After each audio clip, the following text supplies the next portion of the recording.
အားလုံးပဲမင်္ဂလာပါခင်ဗျာဒီနေ့မြောက်ပြီးတော့မကြောက်ရတော့ဒီရုရှားအနေနဲ့ပေါ့လေမြန်မာနိုင်ငံမှာရင်းနှက်စိုက်ကန်းရင်းနှက်ချက်ဆက်ရုံဒါတိဆောက်ရေးအပေါင်းပေါ့လေတဝဲအထူးစီးပွားရေးဇုံမှာရင်းနှီးမြှုပ်နှံဖို့အတွက်ဘိုးတူလက်မှတ်ရေးထိုးခဲ့ကြတယ်နဲ့ပတ်သက်ပြီးတော့ကျွန်တော်ရဲ့ဟိုသုံးသပ်ပြတော့ဖြစ်ပါတယ်တော့ဒါကမပြောခင်မှာပေါ့လေအထူးစီးပွားရေးဇုံနဲ့စီးပွားရေးဇုံဆိုတာဘယ်လိုမျိုးလဲဆိုတာနဲ့ပတ်သက်ပြီးတော့အနည်းငယ်ပြတော့ဖြစ်ပါတယ်ဒီအထူးစီးပွားရေးဇုံဆိုတာတော့ဒီတက်မှတ်တဲ့ပေါ့လေဒါနိုင်ငံနေနမိတ်အတွင်းမှာဒီတိကျဥပဒေနဲ့စီမံအုပ်ချုပ်ရတဲ့နေရာတစ်ခုပဲဖြစ်ပါတယ်ဆိုတော့အဲ့နောက်မှာပေါ့လေကင်းလို့ဇုံလေးလုပ်ငန်းဖြစ်တဲ့ဇုံနဲ့ဒီလုပ်ငန်းလိုအပ်ချက်အရာပေါ့လေတိကျဒီအခါအားလျော်စွာသတ်မှတ်တဲ့အခြားသောစီးပွားရေးဇုံလေးဆိုပြီးတော့တည်ရှိကြတာဖြစ်ပါတယ်ဒီကမ္ဘာပေါ်မှာဒီ1960ခုနှစ်ကစပြီးတော့ပေါ့လေကမ္ဘာလုံးဆိုင်ရာဒီလွတ်လပ်စွာကုန်သွယ်နိုင်ဖို့အတွက်ဒီဖွံ့ဖြိုးဆဲနိုင်ငံတွေကပေါ့လေကုန်ထုတ်လုပ်မှုနဲ့ကုန်ဖြန့်မှုကွန်ရက်တွေကိုပေါင်းစည်းနိုင်ဖို့အတွက်အထူးစီးပွားရေးဇုံကိုကမ္ဘာနဲ့မှာတိစောက်ခဲ့ရတာဖြစ်ပါတယ်ဆိုတော့ဒီအဲ့နောက်ပိုင်းပေါ့လေဆယ်စုနှစ်3ခုလောက်ဒီစပြီးတော့ပေါ့ဒီအချက်တော်အားရှမ်းပါတယ်ဒါတွေကိုအောင်စုံနေလို့ပြပေါ့လေအထူးစီးပွားရေးဇုံတွေကိုစတင်ခဲ့ကြတာဖြစ်ပါတယ်ဆိုတော့ဒီမြန်မာနိုင်ငံမှာကြတော့အထူးစီးပွားရေးဇုံဒီဆောက်နိုင်ဖို့အတွက်1990အစိုးရလောက်နဲ့စပြီးတော့ဒီစတင်ခဲ့ကြတာဖြစ်တယ်ဆိုတော့ဒီမြန်မာနိုင်ငံမှာပေါ့လေအထူးစီးပွားရေးဇုံဒေသတွေအဖြစ်နဲ့တီလိုဝါတို့ကြောက်ဖြူတို့တဝဲတို့မြကြီးနားတို့လိုဒေသတွေကိုအထူးစီးပွားရေးဇုံအဖြစ်နဲ့သတ်မှတ်ခဲ့ကြတာဖြစ်တယ်ဆိုတော့ဒီတီလိုဝါရဲ့ကြောက်ဖြူရဲ့တဝဲရဲ့ဒေသတွေကိုအထူးစီးပွားရေးဇုံအဖြစ်နဲ့ပေါ့လေအောင်မြင်တဲ့လောက်ဆောင်နိုင်ခဲ့တဲ့ဆိုတော့ဒီမြကြီးနားဒေသတွေမှာကျန်တဲ့ဒီဘက်ကတွေကြောင့်မို့လို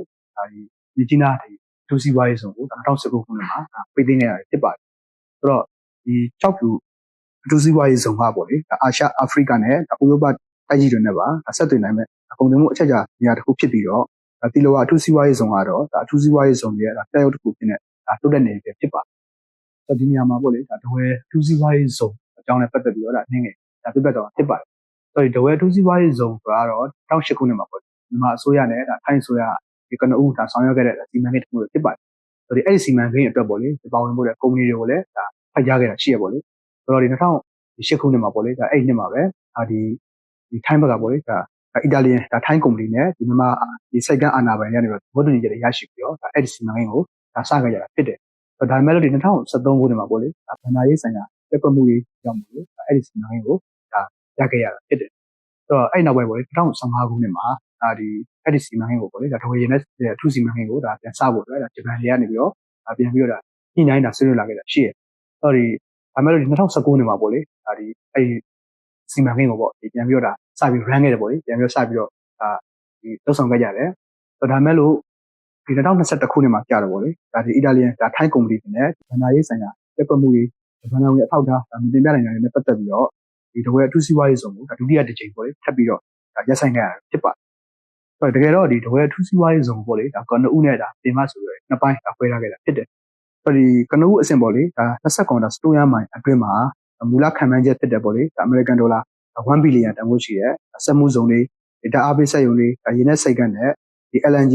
တန်းငွေရစိတ်ကန်းတွေအပါအဝင်ပေါ့လေအခြေခံအဆောက်အုံတွေတိစောက်နိုင်ဖို့အတွက်ရထားတဲ့စီမံကိန်းကြီးတစ်ခုဖြစ်ပါတယ်ဒီအောင်မြင်တဲ့တိစောက်ပြည်စည်းနိုင်ငံမှာဆိုလို့ရှိရင်တော့ဒီအရှိတောင်အာရှမှာအကြီးဆုံးရင်းနှက်စိတ်ကန်းကြီးဖြစ်လာမှာဖြစ်တယ်လို့ဒီအရှိတောင်အာရှရဲ့အကြီးဆုံးရေနံဓာတုစက်မှုကြီးတဲ့ဖြစ်လာမှာဖြစ်ပါတယ်ဒါပြင်ပေါ့လေAAGC လို့ခေါ်ရပေါ့လေ Asia Africa Growth Corridor ရဲ့အဓိကစိတ်ကန်းကြီးတဲ့ဖြစ်လာမှာဖြစ်ပါတယ်ဒီတဝဲရင်းနှက်စိတ်ကန်းပေါ့လေအထူးစီးပွားရေးဇုံကြီးကစင်ကာပူဟောင်ကောင်စိတ်ကန်းကြီးတွေလို့နိုင်ငံခြားသင်္ဘောအဝင်ထွက်တင်မကပင်နဲ့ကွန်တိန်နာကြီးတွေကိုပါတင်နိုင်တဲ့တိုးလောင်ထားနိုင်တဲ့အပြင်စင်ကဲပေါ့လေဆက်လက်ပြီးတော့ထုတ်ဝေဖြန့်ဖြူးနိုင်တဲ့စိတ်ကန်းကြီးပေါ့လေ distribution center တွေနဲ့လည်းတိစောက်လာမှာဖြစ်ပါတယ်ဒီတဝဲရင်းနှက်စိတ်ကန်းကပေါ့လ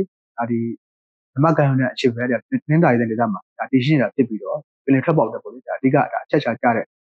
နေရာတစ်ခုပဲဖြစ်ပါတယ်ဆိုတော့ဒီမဟာမဲခေါင်ဒေသငယ်ပေါ့လေ GMS နိုင်ငံတွေအတွင်းပိုင်းရဲ့အဝင်ထွက်ခိုက်ပေါက်ဝလူဖြစ်နေသလိုဒီဘန်ကောက်မြို့နယ်လည်းအနိကရှိနေတာဖြစ်တဲ့အတွက်ကြောင့်မို့လို့ဒီထိုင်းနိုင်ငံရဲ့ကွန်တိန်နာသင်္ဘောတင်ကုန်သွယ်ရေးမှာလည်းအရေးပါတဲ့စိတ်ကန်းတစ်ခုအဖြစ်နဲ့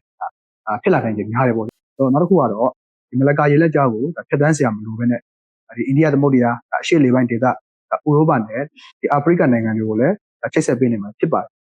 ယ်နှစ်စဉ်ကုန်စည်စင်မှုဒီမက်ထရစ်တန်ကြီးပေါ့လေ1000ကျော်တွေကိုလည်းကိုင်တင်နိုင်စွမ်းရှိလာနေမှာဖြစ်ပါတယ်